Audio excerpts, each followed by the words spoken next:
Good evening, John Augustine here. I hope I find you well. So we start off with the usual way with our hymns. Sweetheart of Jesus, fount of love and mercy, today we come, thy blessing to implore. Oh, touch our hearts, so cold and so ungrateful, and make us love thee more and more each day. Sweetheart of Jesus, we implore. Oh, make us love thee more and more. Sweetheart of Jesus, make us pure and gentle, and teach us how to do thy blessed will, to follow close the print of thy dear footsteps. And when we fall, sweetheart, oh, love us still. Sweetheart of Jesus, we implore. Oh, make us love thee more and more. Up you go, Sacred Heart of Jesus. Keep an eye on things. Now, we'll sing another little gentleman. Blessed Mother. As I kneel before you, as I bow my head in prayer, take this day, make it yours, and fill me with your love. Ave Maria, gratia plena, Dominus tecum, benedicta tu. All I have, I give you. Every dream and wish are yours. Mother of Christ, Mother of mine, present them to my Lord. Ave Maria, gratia plena, Dominus tecum, benedicta tu. Up you go, blessed Mother. Keep an eye on the situation. Now, how are you today? Hope all goes well to you, and well for you. I was pondering there. It came into me head there, something that happened some years ago. Did you ever shout for help in a situation that you might have found yourself in and needing a bit of help? Well, it happened to me years ago when we had a little bungalow, quadricars, two-bedroom bungalow in Torrevieja, south of Alicante. A lot of Irish people were there, and English people, and people from other jurisdictions in Europe that wanted a bit of heat, in the winter especially. That's the only time we were there. But we like swimming, and I like swimming and still do, and my late wife as well. And we were in this beach we used to go to. It was a couple of miles from where we lived, and it was a big, long beach. And we liked it. It was the grand and sandy, and we used to bring our deck chairs, and we had a lad that we could put in the ground, a kind of a awning that we could have a bit of shelter from the sun, because the sun even could be strong enough. And but this particular day, it was a bit. There was an offshore wind, shall we say? So the waves were high enough, and in this particular beach, there was often a bit of what would I call it, uh, a current. And my wife Julie got in for a swim, and I said, "No, stay there where we happen to be sitting, and I'll keep an eye on you. And don't go in just to stay near the shore because of the current and one thing another in the waves." So she had her swim, and it was safe enough. And out she come, and then I got in, and she sat down and dressed herself and all the rest of her, whatever she did. Anyways, I got in. And it was a grand swim near where she was in, and it just was on me back for a bit. And before I knew where I was doing a good bit from where I was, and I was down in an area that I wasn't too keen on because the waves were coming in, and while the beach was sandy, there was kind of stones. And when I went down further, God, I went down with the current, you see.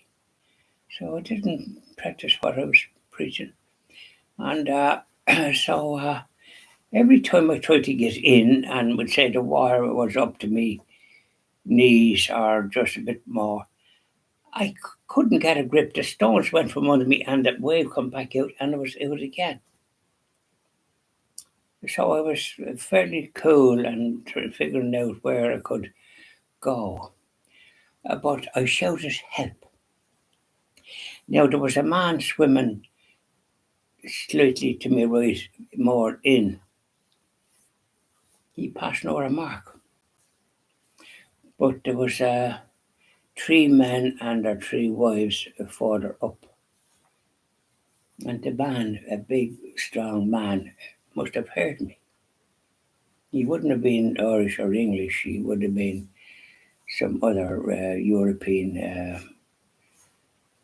could have been Finland, could have been somewhere like that. But he came down, slow but sure, and he held out his arm. I was able to grab it. And then he was able to pull me in without the stones, bring me down.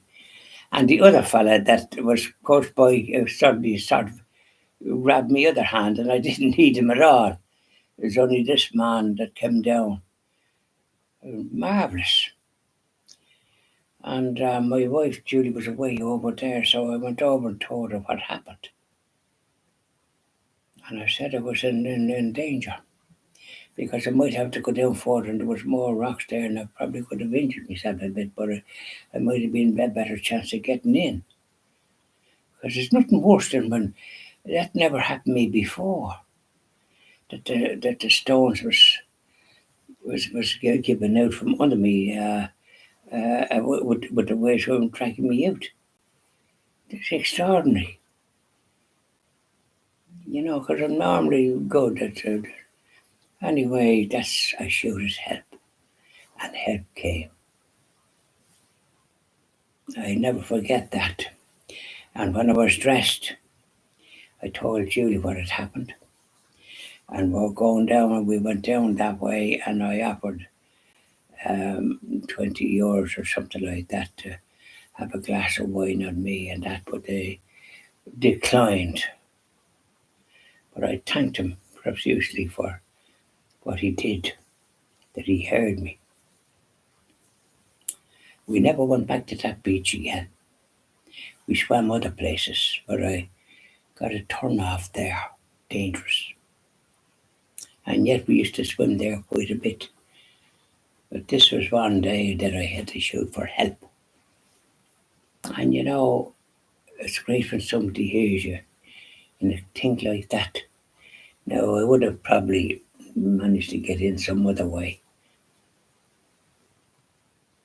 You couldn't swim back up where it had been because the current, you just were swimming and going nowhere. You'd have to go down a bit further and try to go in and hope that you wouldn't injure your feet or that. So that was an experience. And a friend in need is a friend indeed.